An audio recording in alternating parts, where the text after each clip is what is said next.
নমস্কার বন্ধুরা, আজকে আমি আপনাদের সাথে শেয়ার করব খুবই সুস্বাদু সোয়া চানা মশলার রেসিপি, আর যেটা খেতে খুবই টেস্টি হয় আর তার সাথে বানানো খুবই সহজ। আপনারা কোনোদিনও সোয়া বড়ির সাথে চানা ডাল মিশিয়ে বানিয়ে ট্রাই করে দেখেছেন? যদি না বানিয়ে থাকেন তাহলে অবশ্যই একবার ট্রাই করে দেখবেন। তাহলে চলুন শুরু করা যাক।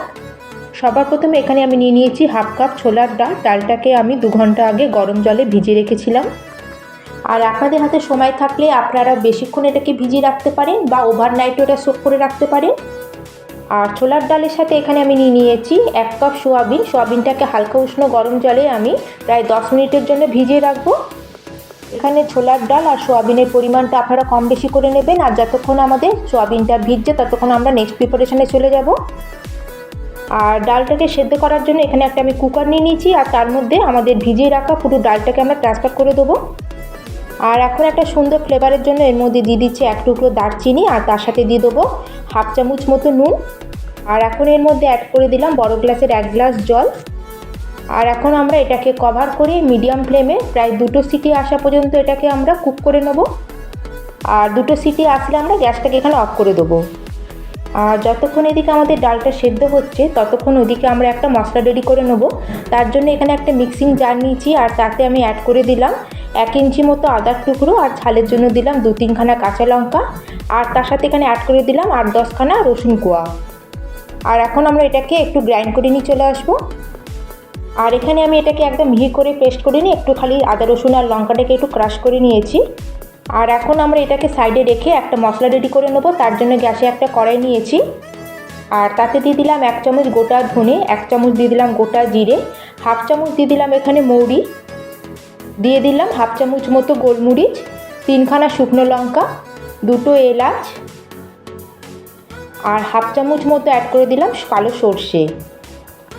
আর গ্যাসের ফ্লেমটাকে আমাদের লোতে রেখে প্রায় 1 থেকে 1.5 মিনিট এটাকে আমাদের কন্টিনিউ নাড়িয়ে ভেজে নিতে হবে।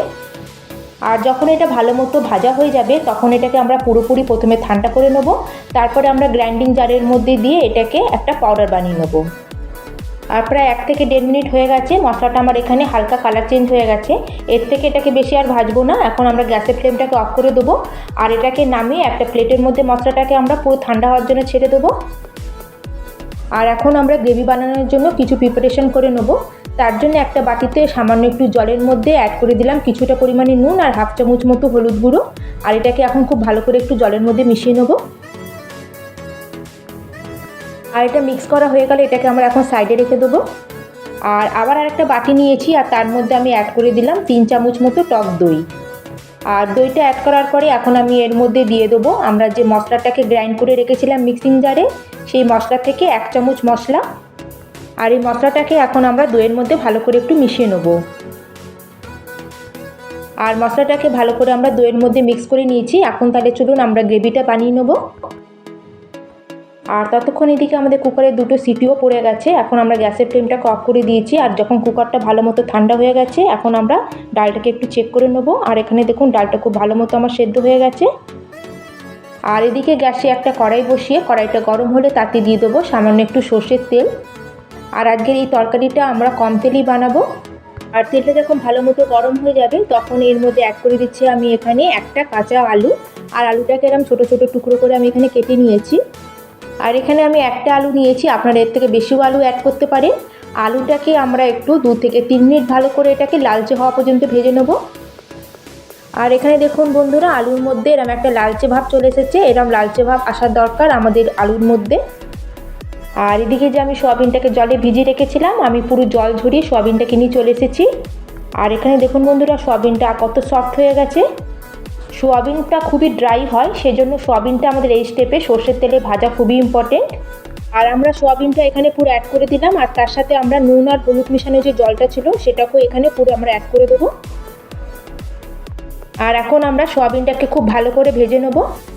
আপনাদের যদি এখানে ফ্লেভার চাই আর জুসিনেস চাই তাহলে আমাদের এই স্টেপটা এখানে খুবই ইম্পর্টেন্ট।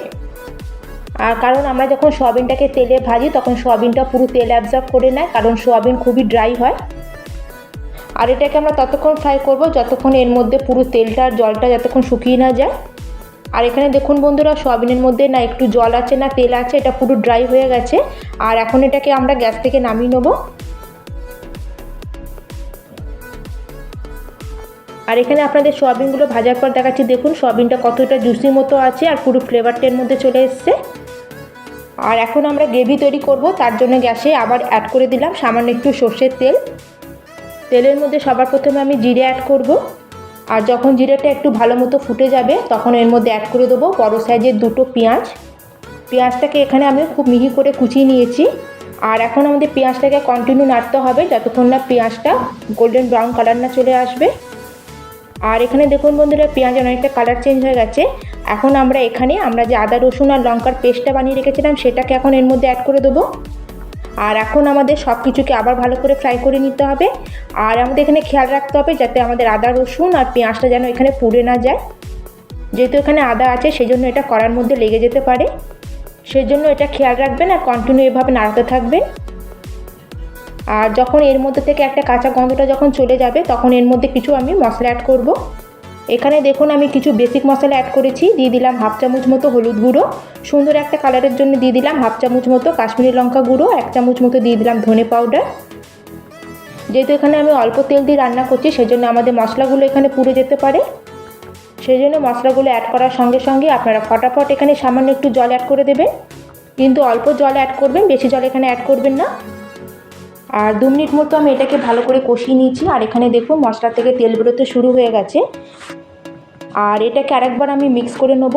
আর আমরা যে এখানে একটা দই আর স্পেশাল মশলা দিয়ে আমরা যে একটা পেস্ট বানিয়ে রেখেছিলাম সেটাকে এখন পুরো এর মধ্যে আমরা অ্যাড করে দেবো।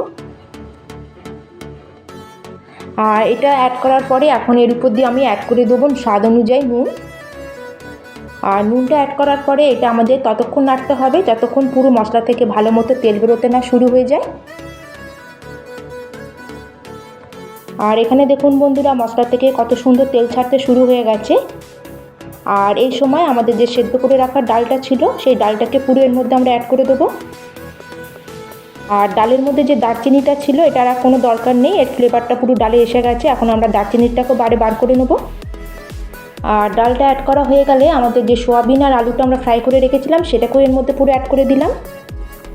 আর এটাকে আমরা ততক্ষণ এখন মিক্স করতে থাকবো যতক্ষণ এখানে যে জলটা আছে কিছুটা শুকিয়ে না যায়। আর এখানে দেখুন বন্ধুরা, জলটা আমার কিছুটা শুকিয়ে এসছে। এখন এর মধ্যে অ্যাড করে দিলাম আমি হাফ চামচ মতো গরম মশলা, আর তার সাথে এখানে অ্যাড করে দিলাম সামান্য একটু কসুরি মেথি। আর এটাকে আবার আমরা খুব ভালো করে আবার মিক্স করে নেব।